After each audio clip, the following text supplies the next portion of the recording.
Okay, guys. So we're back out in the garage looking at the handguards installed on the bike. And I want to spend just a minute or two explaining why I think these handguards are downright dangerous. I think if you're a person who enjoys how these handguards look, then great. Install them on your bike. If you're a person who enjoys having Royal Enfield branded parts and you want to have a factory complete bike because you're a bike collector, great. If you're buying these because you intend on using this motorcycle as an adventure bike, which is what it is labeled as, I would not trust these handguards. Now, when I bought my motorcycle, they had these as an installed feature on all of the bikes. So mine didn't have them installed, and I was given these in a box when I took delivery, and I went and installed them. In previous videos, you'll have then seen these installed using the bar end weight. Now, I've installed them, reinstalled them, this one side, using the factory spacer that the kit comes with.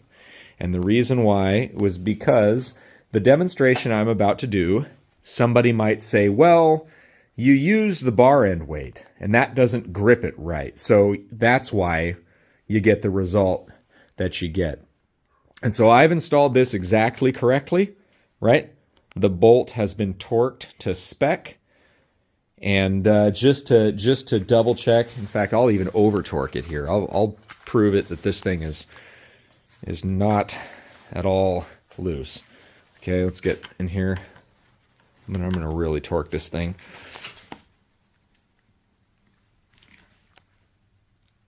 Okay, that is on there, man. Torqued.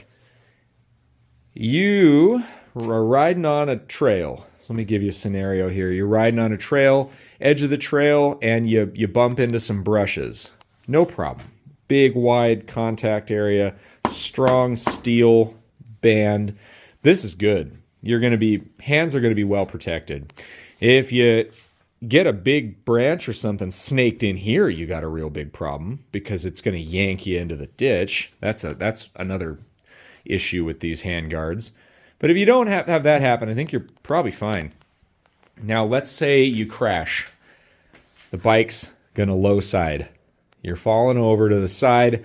If you're on the left side of the road, maybe you're executing a pass on the far left in the United States, or you're in a country where you are riding on the left side of the road. You're in Ireland.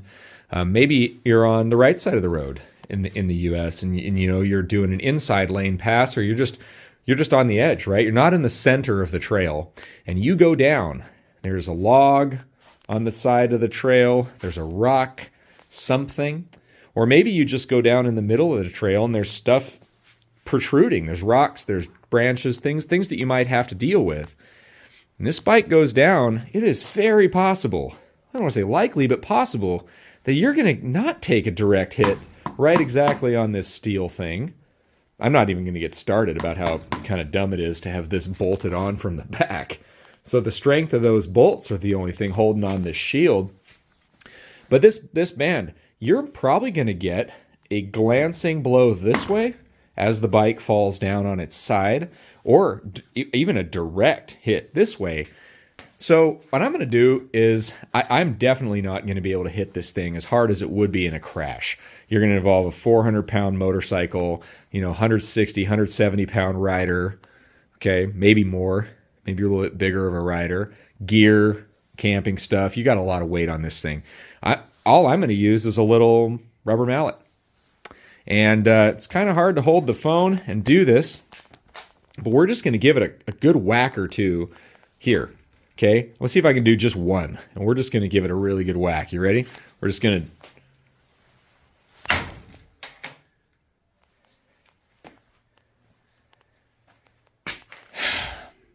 That's a torque bolt. Over torqued. Torqued to spec and then over tightened a little bit, right? Not enough to strip it, but this was completely secure. Okay. I come down. Here's my hand. Now, it's hard to see, but my hand is now way below the level of this bar. Here's my lever. Guys, they're cool decoration if you want to own like a factory complete bike of the 411. You're one of those collector kind of people. You want to own a motorcycle with all of the stuff that it could have come with from the factory. Maybe you got a garage full of bikes. That's kind of what I'm doing with this. I'd like to acquire some of the factory accessories for the TU250. This is a 2011. But come on, man. I mean, that's not safe. That is not what a handguard should do if you go down. So, in my mind, I'm not saying the 2-point contact handguards are going to be better in every single situation. There may be a front-on perfect hit that these are going to be just as good. Fine. But you have to agree that that is not what we want to call good if we're going to be maybe crashing with these things. And telling ourselves that we're riding with handguards on to protect our hands. The handguard should not move just because you bump it. You know, a little bump with a hammer. It shouldn't move that easily. The other thing about them... here. You see, this plastic piece is only held on by 2 bolts. But unlike a beefier option, which we're going to be installing, like these Acerbis ones with a full bar and 2 points of contact, a front impact to this is going to push this plastic against the bar. A front impact to this is going to put all of the stress on those little bolts holding it on. And I just can't see this thing doing anything other than ripping right off that bar. You know, right into your hand. Not impressed. And I love this bike. People know I love the Himalayan. I really do. There's just some things about it, especially with the Royal Enfield accessories, that just aren't very good. The Royal Enfield factory crash bars are trash compared to the GV with 3 points of contact. And these handguards are not good. I wouldn't trust my hands to these anymore. I put a couple thousand miles, 2,000 miles on the bike after I bought it with these, but I would, if you're buying one of these new, if you're getting one of the last couple of ones off the store shelf, don't even bother putting the Royal Enfield factory bars on. Just skip it. Order something solid. We'll be putting these Acerbis ones on here. I don't know I think it's Acerbis, how you pronounce that. And so it's just, I don't know. I just wouldn't trust them. So there you go, guys. That's my reasoning behind that. You let me know what you think. But final verdict on those, no good. We'll put the Acerbis ones on. Okay. So we got the Acerbis ones mounted here. I'm actually going to reuse my original bar end weights. Properly torqued. 2 points of contact. Right, it's a full bar all the way around. Comes over to here. On both sides. Right.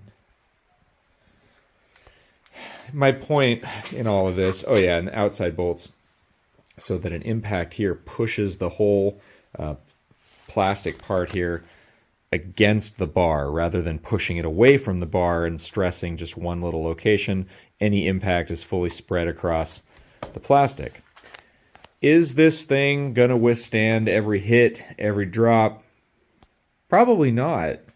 But the point is it stronger than this? Right? What would you rather have protecting your hand, right? One little bolt and any upward force is or downward force, the only thing holding it is the torque of that bolt?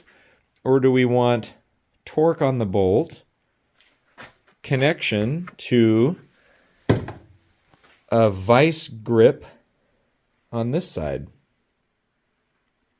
You know, really torqued down.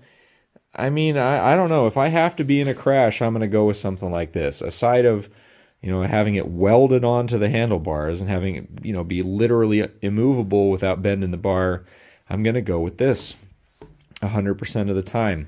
And I think you should too. I think if you're going to be out here, you're going to do adventure things, I think you should get better handguards than the Royal Enfield ones. You know, just my thoughts. Anyway, I'm not dissing on people. If you got the Royal Enfield ones and you like them, great. I think that if you're happy with what's on your motorcycle, but I just think this is a very terrible design. So, no need to do an install video for these. They're really simple. It's one bolt. You know, get the little part positioned. I used a little bit of tape here because that way if this rubs a little bit on the mount, it's not going to hurt it. You know, use them Loctite. Make sure you use the correct inserts. They all come in the kit. Acerbis X-factor. You can grab them on Amazon. I think they're about $117 or something. So, highly recommend.